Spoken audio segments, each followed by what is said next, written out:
arčiau ateiti kas nors. Nu, aš nežinau, bet yra pagrindinė taisyklė. Kiekvienas, aišku, yra miesto važiavimas ir yra, kaip sakyt, greitkelio važiavimas. Tai yra du tipai variantai. Bet pagrindinė taisyklė, kuri visada turi galioti, rankos atstumas ir tarp vairo ir pedalų. Tai visada ištiesus ranką, jinai šiek tiek turi būti sulenkta. Neturi būti per daug arti. Taip negalima sėdėti, nes tikrai nepatogu yra vairuoti. Lygiai taip pat negalima atsitraukti iki pat galo ir važiuoti kaip, nežinau, kokiam... Jo, jų taip sėdėti negalima. Ta prasme, kad akis būtų ten stiklo viršaus, nu, tai yra juokinga iš tikrųjų. Galbūt čia mandrumui kai kam, bet iš tikrųjų patogumui visada turi atsireguliuoti.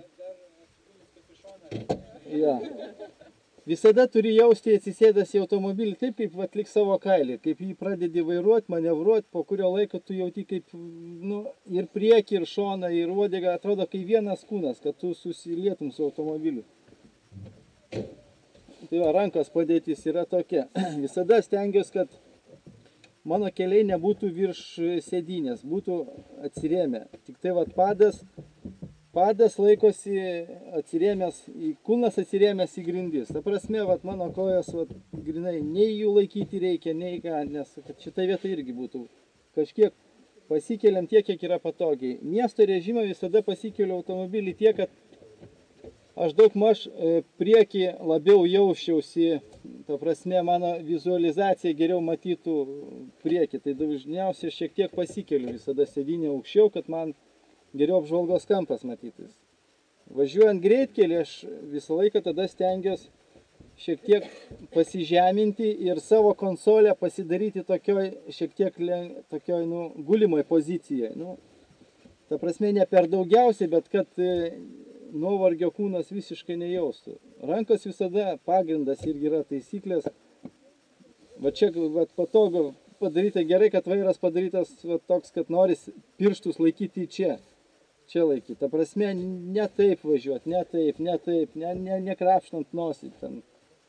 Bet visada rankos ir kodėl? Todėl, kad išsukimas iš kliūties apvažiavimas, kad būtų būtinai su dviem rankom. Vairą išsukinėti irgi reikia perimant.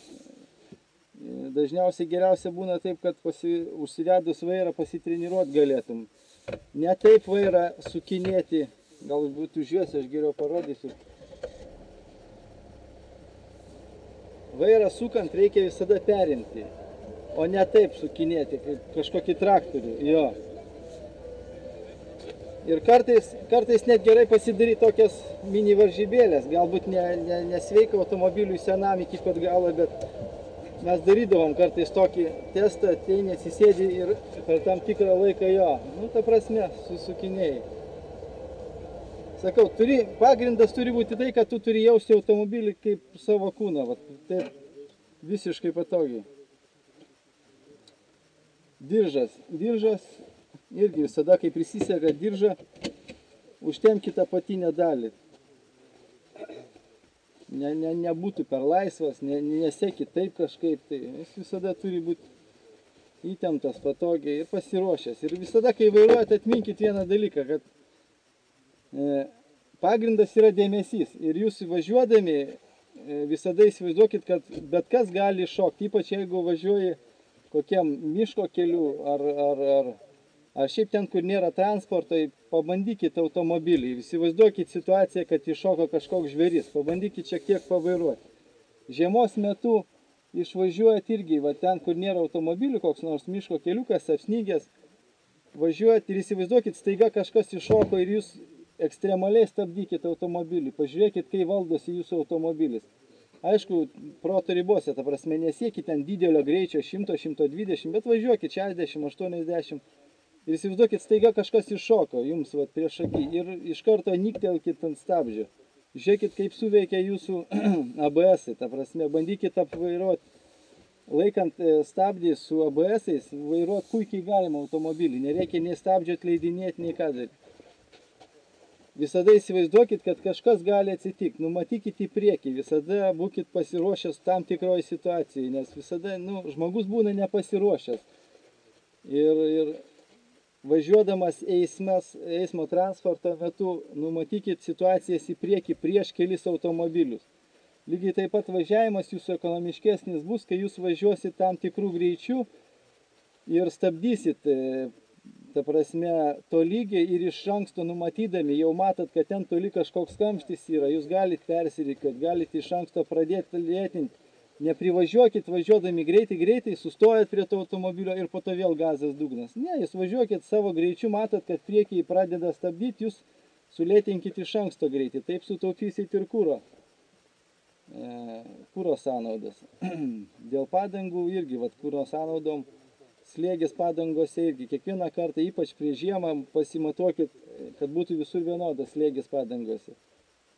Efektyvumui važiuojant žiemą per sniegą irgi nepripūskit per daug oro, šiek tiek gali būti mažiau slėgio padangose, tada ir sukibimas bus geresnis.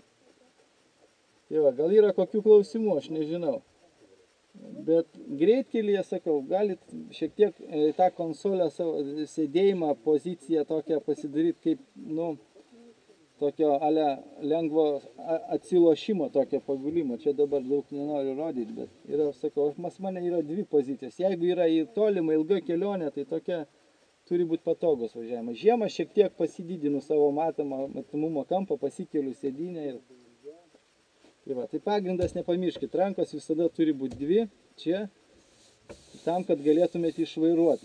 Nes su viena ranka, jeigu čia laikysit, į vieną pusę galėsit lengvai pasukti, į kitą pusę jums gali pritrūkti to posūkio, nepatogu yra. Visada, dabar gerai, kai yra automatai, kai anksčiau buvo mechaninės dėžės, galbūt dauguma dar turit kas nors tas mechaninės, tai aišku, to darbo yra. Atima tą ranką, įpratina čia laikyti ranką ant pavarų svirties, bet niekada nereikia, reikia čia laikyti.